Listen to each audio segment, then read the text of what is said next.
जय माता दी।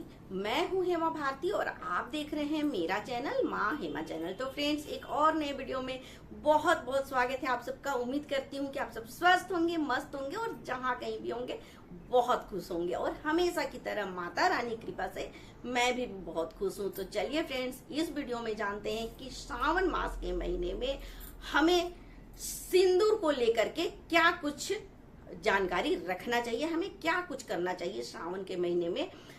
तो सबसे पहले, अगर आपको मेरा वीडियो अच्छा लगे तो लाइक शेयर कमेंट कर दीजिएगा। मेरे चैनल में नए हैं तो चैनल को सब्सक्राइब कर दीजिएगा, बेल आइकन प्रेस कर दीजिएगा ताकि मेरे वीडियो के नए नोटिफिकेशन सबसे पहले आप तक पहुंचे। आप भी मेरे जैसे ही माता रानी के भक्त हैं तो मेरे कमेंट बॉक्स में जय माता दी लिखना ना भूलें। तो चलिए अब शुरू करते हैं वीडियो को और जानते हैं कि श्रावण मास के महीने में हमें सिंदूर को लेकर के क्या कुछ करना चाहिए। अपने सिंदूर के डिबिया में हमें वो कौन सी 3 चीजें मिला देनी चाहिए जिससे कि हमारा जो सौभाग्य है, जो हमारा सुहाग है, वो हमेशा अमर रहे।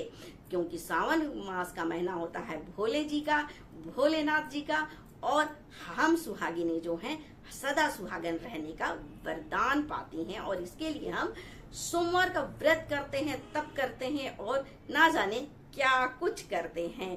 सबसे पहले तो मैं बता दूं फ्रेंड्स कि सावन के महीने में सुहागिने जरूर से जरूर सीधा मांग करें, पूरे मांग को भर करके सिंदूर लगाएं और लाल रंग का सिंदूर लगाएं, या फिर अगर आप में पीला चलता है सिंदूर तो आप पीला भी लगा सकते हैं। लेकिन पूरे मास आपको सावन महीने में पूरा भर करके सिंदूर लगाना है।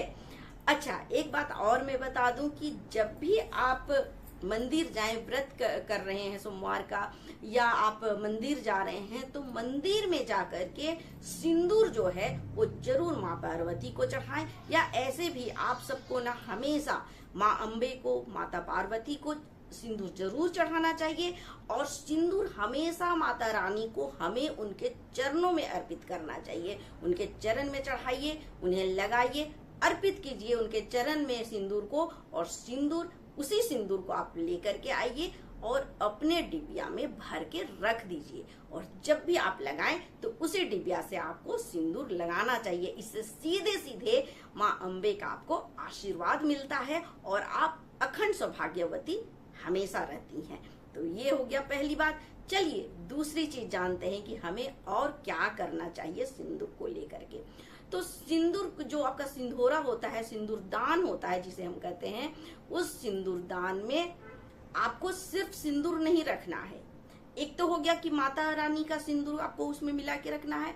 दूसरी बात है कि सिर्फ सिंदूर नहीं रखना है, हमेशा सिंदूरा के अंदर सिंदूर के साथ एक सिक्का जरूर रखें। खाली सिंदूर नहीं रखना चाहिए, एक रख लें सिक्का और उसे अपना रहने दे सिंदूरा के अंदर, और उसी तरह से हमेशा रखें और आप उससे मांग भरते रहें। तो ये हो गया दूसरी बात। तीसरी बात ये है कि आपको अपने सिंदूरा में कुश, जो कुश होता है ना पौधा, उस कुश को आपको रखना चाहिए। और हो सके तो मतलब हमेशा उसको अंदर दबा करके सिंदूर से रखें, जैसे सिक्का को और कुश को, और उसी से आप अपने मांग भरते रहें। और श्रावण मास में ये जरूर करें क्योंकि आपको सीधे सीधे आशीर्वाद मिलता है माँ पार्वती का। तो ये 3 कार्य जरूर करें कि माँ अम्बे का चरण में चढ़ाया हुआ सिंदूर को अपने किया में रखें, सिक्का जो है वो अपने किया में रखें, और तीसरी चीज है वो है कुश। तो ये 3 चीजें अपने सिंदूरदान में आप जरूर रखें, जरूर अपने सिंदूर में मिला दें, और आप पूरे सावन इसी सिंदूरदान से सिंदूर मांग भरते रहें, सिंदूर लगाते रहें। तो इससे क्या होगा कि आप हमेशा देखिए, एक तो आप मतलब अंदर से कॉन्फिडेंस आता है कि हाँ हमने ऐसा सिंदूर लगाया है। दूसरी बात कि आप हमेशा सौभाग्यवती बनी रहती हैं, आपका सुहाग अमर रहता है, और साथ ही साथ आप मतलब हमेशा तरक्की के रास्ते में ही जाते हैं। हमेशा आप देखिएगा बरकत होगा, आप स्वस्थ रहेंगे, सुंदर दिखेंगे, अच्छे से रहेंगे, खुश रहेंगे, मतलब हर चीज अच्छा ही अच्छा होगा अगर आप इस तरह से से सिंदूर लगाते हैं। तो चलिए एक और मैं बता दूं बात जो बहुत जरूरी है कि कभी भी सिंदूर किसी के सामने ना लगाएं। जब भी आप सिंदूर लगा रहे हैं ना तो अकेले में बैठ करके लगाएं। बहुत बार होता है ना कि कोई अगर है भी तो हम क्या करते हैं कि सिंदूर लगाने लग जाते हैं। नहीं, सिंदूर ऐसा चीज है कि आपको अकेले में आराम से बैठ करके लगाना है। अगर ऐसा हो जाता है कि कोई आपके सामने और आपको सिंदूर लगाना पड़ रहा है तो आपको क्या करना है वो भी चलिए मैं आपको बता दे रही हूँ। तो आपको कभी भी खुला, जिस तरह से ऐसे है ना, ऐसे सिंदूर नहीं लगाना है। आपको हमेशा अपने सर में पल्लू डाल लेना है। पल्लू ऐसे डाल लें और उसके बाद लगाएं तो ठीक है। ऐसे तो हमेशा सिंदूर पल्लू डाल के ही लगाना चाहिए। ये भी हो गया। अच्छा, एक बात और मैं सिंदूर से जुड़ा हुआ बता दूं कार्य की कैसे हमें सिंदूर लगाना चाहिए। तो जब हम सुबह उठते हैं तो उठते उठते सिंदूर कभी भी मत लगाइए। जब आप नहा करके आते हैं, स्नान आदि हो जाता है, पवित्र हो जाते हैं, उसके बाद ही आप सिंदूर लगाएं। और नहा करके आने के बाद आपको तुरंत ही सिंदूर लगा लेना चाहिए। जब आप नहा करके तो कोई भी आप लोग मंदिर मतलब पूजा अपने घर के मंदिर में पूजा करते ही हैं, तो उस वक्त ही आपको माता को चरण में अर्पित करना है सिंदूर पहले, और उसके बाद उनको लगाते हुए अपना मांग भरना है।